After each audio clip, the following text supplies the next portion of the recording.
The sun was dipping below the horizon, casting an orange glow over the quiet cul-de-sac, when I heard her voice shrill, commanding, and dripping with entitlement.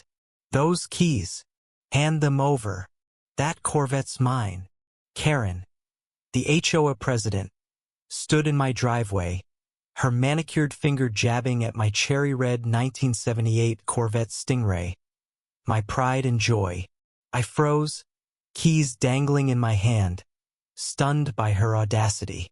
Neighbors peeked from behind curtains, drawn to the spectacle. "Karen, this is my car," I said, my voice steady but my heart racing.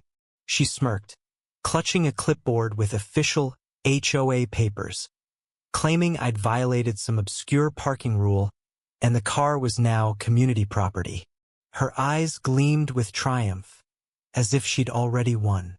I'd heard stories about Karen, her fines for unapproved mailboxes, her tirades over lawn ornaments, but this was theft, plain and simple. I didn't back down.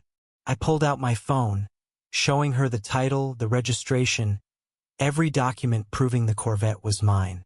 Her face twisted, but she doubled down, screeching that I'd forged them, that people like me didn't belong in her perfect neighborhood.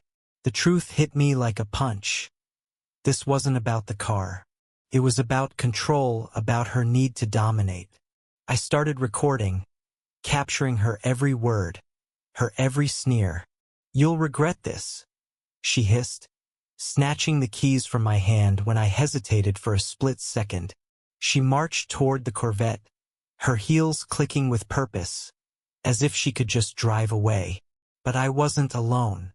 Old Mr. Thompson, the quiet widower next door, stepped forward, his voice firm. "I saw you try to hotwire that car last week, Karen. I've got it on my security cam." The crowd gasped. Karen's face drained of color. A twist I hadn't seen coming. Mr. Thompson, of all people, held the smoking gun. The confrontation exploded.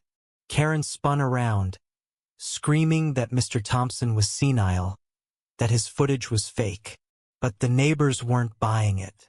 They closed in, phones out, recording her meltdown. I called the police, my voice calm but my hands shaking. Karen tried to run, but Mrs. Lopez, the retired nurse who'd endured Karen's harassment for years, blocked her path. "You're not going anywhere," she said, her eyes blazing. The sirens wailed closer, and Karen's bravado cracked. She threw the keys at me, missing wildly, and they skidded across the asphalt. "This is a setup," she shrieked, but no one listened. The police arrived, cuffs gleaming under the streetlights. They reviewed Mr. Thompson's footage clear as day, showing Karen tampering with my car under cover of night. The officer read her rights, charging her with attempted grand theft auto. Her screams echoed as they led her away, her perfect facade shattered. Karen's downfall was swift. The HOA board stripped her of her presidency that night, her reign of terror over.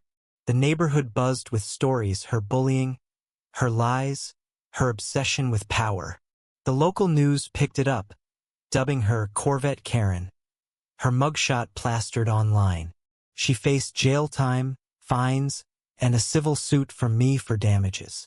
But the real punishment, her neighbors' scorn. People she'd terrorized for years, families, retirees, kids finally spoke out, their voices drowning her excuses. Karen's house went up for sale within a week, her empire reduced to a for sale sign. I stood in my driveway, keys in hand, the Corvette gleaming under the stars, feeling not just relief but victory. This wasn't just about a car.